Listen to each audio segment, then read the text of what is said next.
I had passed that dusty roadside canteen 1,000 times without looking twice. To me, it was just another spot where tired workers gathered to drown their hunger in cheap food. But that morning, something pulled me there, like a soft tug on my chest. Maybe it was the aroma, maybe destiny, or maybe the faint hum of a feminine voice drifting through the air. She stood behind a wooden table, stirring a pot of steaming stew. Her clothes were simple, her hair tied in a lazy bun, but her eyes, those eyes held a glow I couldn't ignore. They weren't desperate, though poverty clung to her like a shadow. They weren't sad either. They were alive. I remember clearing my throat. "Good morning," I said awkwardly. She looked up and smiled, a warm, honest smile that made my own chest tighten. "Good morning, sir. What can I serve you?" Her voice felt like soft rain on dry earth. I ordered food I didn't really want. What I wanted was to stay, to watch her move with grace that didn't match her surroundings, to understand why someone so bright was buried in hardship.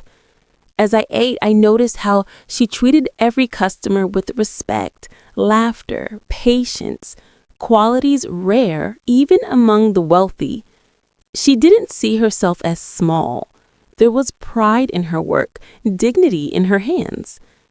That was the moment I felt something shift inside me. Not love, not yet, but something sweeter, tinted with admiration, a desire to know who she really was and why my heart refused to let her out of its grip. I left that morning with a full stomach, but an emptier mind, lost in thoughts of the girl who sold food by the roadside and the strange sweetness she awakened in me. I returned the next day, and the next after that, until even she started teasing me, smiling shyly when she asked if I was addicted to her food. She didn't know it wasn't the food. Her name was Amara. She lived with her widowed mother and two little siblings. The small canteen was their only source of income.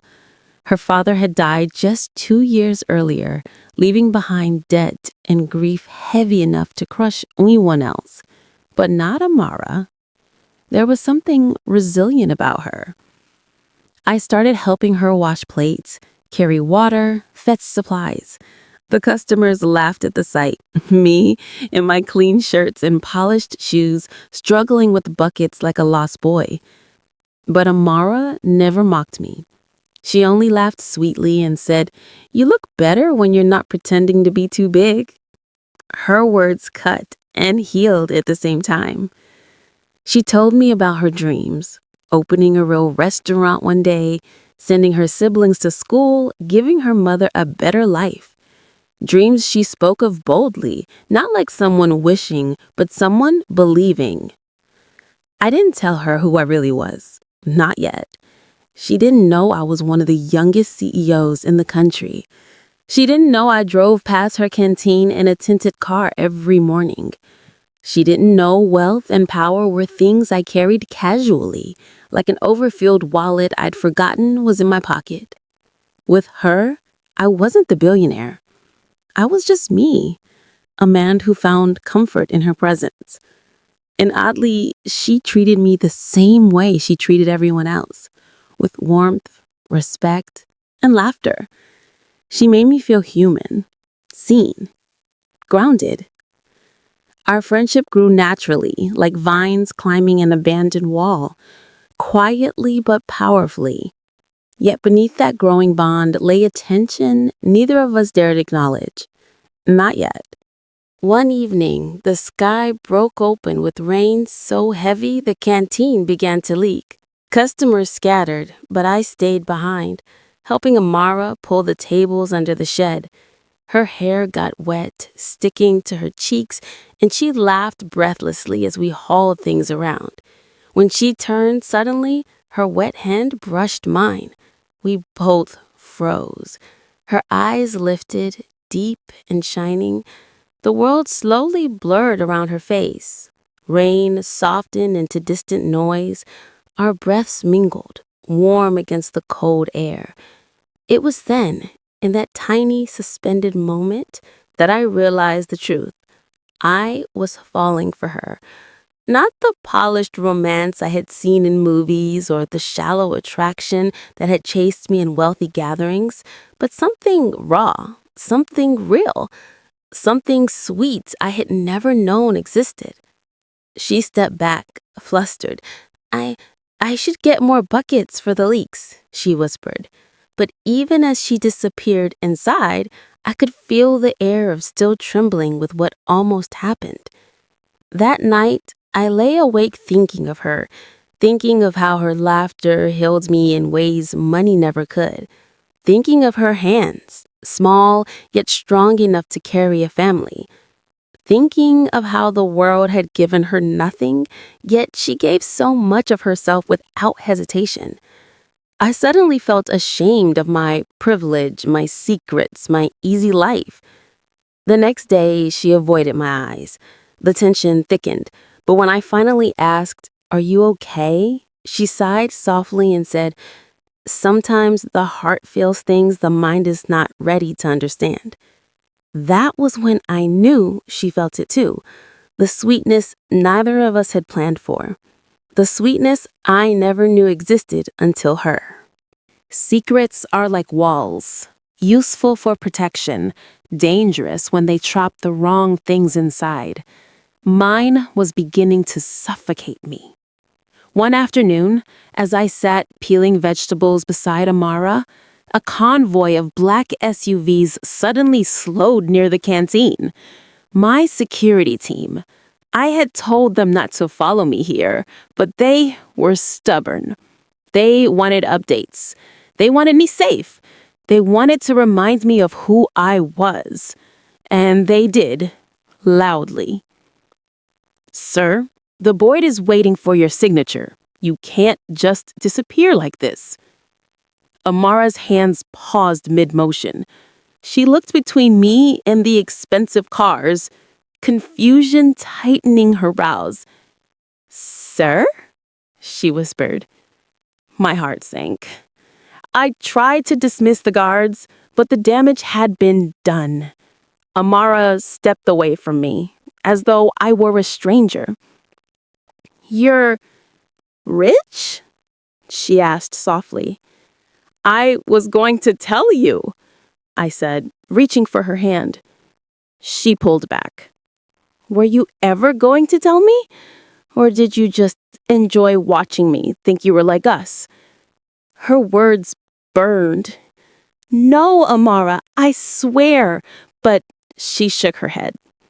"People like you don't spend time with people like us unless there's something they want." That cut deeper than anything else. She turned away, wiping the corner of her eye quickly, refusing to let me see her break. "Please," I whispered, "don't think that. I didn't know how to tell you without ruining everything." "You already ruined it," she said. The next day, she didn't show up at the canteen. The sweetness we had discovered turned bitter overnight, all because the truth arrived too late, wrapped in expensive metal. But love is a stubborn thing. It doesn't end when hurt begins, and ours was just beginning to face its first storm. Days passed without Amara. Her absence clawed at me, leaving my chest hollow. The canteen remained closed, the wooden tables untouched. Something was wrong. On the fourth day, her little brother ran up to me in tears. "Amara, she collapsed," he cried. "She's in the clinic." My breath vanished. I rushed there, heart pounding so violently I could taste fear. When I arrived, she lay on a narrow bed, pale but conscious. Her mother sat beside her, worry etched into her wrinkles. "What happened?" I asked, voice trembling. Amara looked away. The doctor explained she had been overworking, skipping meals, carrying stress that weighed heavier than her small frame could handle. Guilt crushed me. "Why didn't you tell me?" I whispered. She finally met my eyes. "Because I didn't want your pity, and I didn't want to depend on someone who might walk away when he finds something better." My heart broke. I sat beside her, taking her hand gently. "You don't need me to survive, Amara. You've proven that your entire life. But I want to be here, not because I'm rich, but because I'm yours." Her breath hitched. Tears welled. It wasn't forgiveness, not yet, but it was a crack in the wall. That night, as she rested, I stepped outside and made a decision that would change everything. If she couldn't trust my words, then I would show her with my actions. The next morning, the dusty roadside canteen had a brand new signboard, new utensils, new canopies, new stoves, everything rebuilt and upgraded. Not as a gift, but as an investment in her dream. And when she walked out of the clinic and saw it, her hand flew to her mouth, eyes filling with disbelief. But the real twist was still ahead. Amara stood frozen in front of the renovated canteen, her lips trembling, her eyes shimmering with uncertainty. "You did this for me?" she whispered. "No," I said gently. "I did this with you in mind." For the first time in days, she let herself truly look at me. Without bitterness, without fear, just raw emotion. We spent the day arranging the new space together. She directed, I followed. If she wanted the tables arranged differently, I rearranged them. If she liked the colors lighter or warmer, I adjusted. We worked like partners, not just in labor, but in dreams. Customers trickled in, stunned by the transformation. Her food, already good, tasted even better with dignity simmering beneath every flavor. At sunset, as we wiped down the tables, she said softly, "You didn't have to do all this." "I know, but I wanted to." Silence wrapped around us, not awkward, but warm, charged. Then she opened up, her voice trembling. "I wasn't angry because you're rich. I was angry because I didn't think I was worthy of someone like you." My heart stilled. "Amara, you've given me more than I've given you. You reminded me what life means beyond money." We stood close, the air thinning between us. Her eyes softened. She admitted, "I'm scared." "So am I replied. And then finally her fingers slid into mine, slowly, like petals unfolding to the sun. A connection sparked. Something fragile. Something powerful. We didn't kiss that evening. We didn't need to. Some moments are sweeter when left untouched, when two hearts speak louder than lips ever could. Something was rising between us, something beautiful, and neither of us was ready for the twist destiny was about to deliver next. The new canteen flourished quickly. Word spread about the girl with the golden hands, and business doubled. Amara's smile returned, brighter, softer, deeper than before. One evening, after closing, the sky painted itself with a quiet blend of purple and gold. We sat together under the dim glow of a single lantern, eating leftovers and sharing stories. There was a moment, a soft, lingering silence, where she looked at me as though searching for something inside herself. Then she said it. "You make me feel safe and seen." The confession wasn't dramatic. It was whispered, almost afraid of its own truth, but it wrapped around my heart like silk. I reached for her hand. This time she didn't hesitate. The world slowed. Her breath trembled as she whispered, "I think I've fallen for you." Our lips met, soft, hesitant but rich with weeks of tension. Her hand slipped around my neck, pulling me closer. The kiss deepened, emotions spilling through every touch, every breath. We pulled apart briefly, foreheads touching. "Are you sure?" I whispered. She nodded, her voice warm, steady. "I choose this." The night unfolded gently, wrapped in intimacy, affection, and vulnerability. Nothing explicit, nothing rushed, just two souls finding home in each other's arms. When dawn broke, her head rested on my chest, her breath warm, her fingers loosely interlaced with mine. In that quiet moment, I realized the truth. This wasn't just love. It was destiny, woven into our stories long before we met. But fate wasn't done with us yet. The next twist was coming, and it would test everything we had built. Just when life started tasting sweet, trouble arrived, dressed in a designer suit. My business partner, Victor, a man who measured worth by bank accounts, discovered where I had been spending my time. And when he learned about Amara, he saw an opportunity to exploit my weaknesses. He confronted me in the office. "You're risking everything over some roadside girl," he sneered. "If the investors find out you're mixing with poverty like this, they'll question your judgment." I clenched my fists. "She's not some girl. She's the woman I love." Victor laughed cruelly.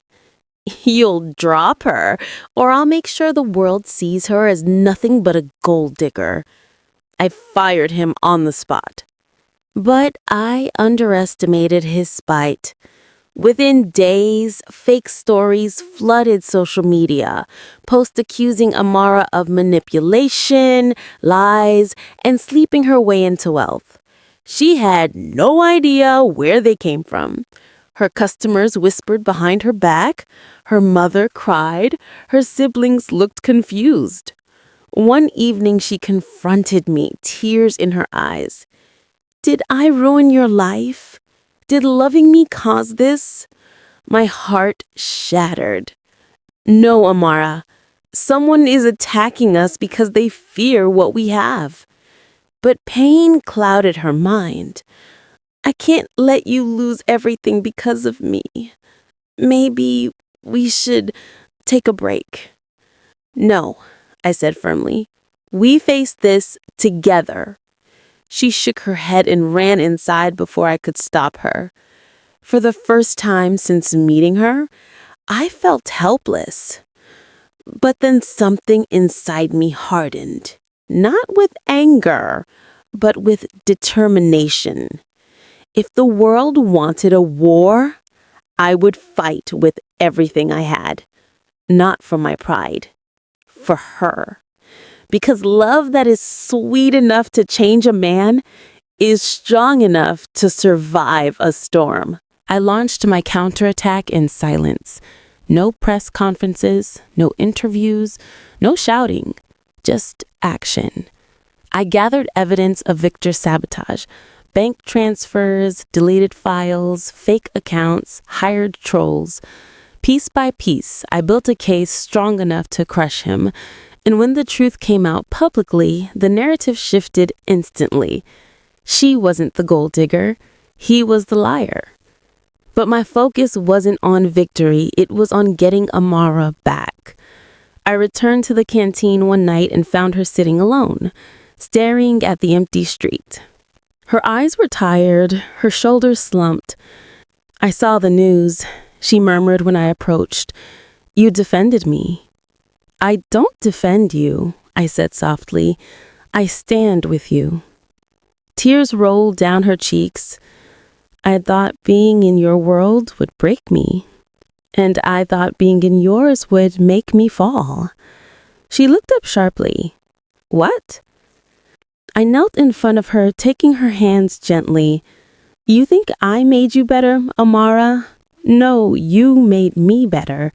Before you, I was rich but empty, wealthy but lonely, alive but not living. Her breath hitched. I became a billionaire long before I met you, but I became a man after I met you. She broke. She collapsed into my chest, sobbing, not from sadness, but from release. We held each other for a long time. No words, just hearts speaking in a language older than pain. When she finally pulled back, she whispered, "Don't leave." I smiled softly. Never again. Together we stood back up, two souls forged by struggle, refined by love, ready for the future waiting just beyond the horizon. And that future was more beautiful than either of us imagined.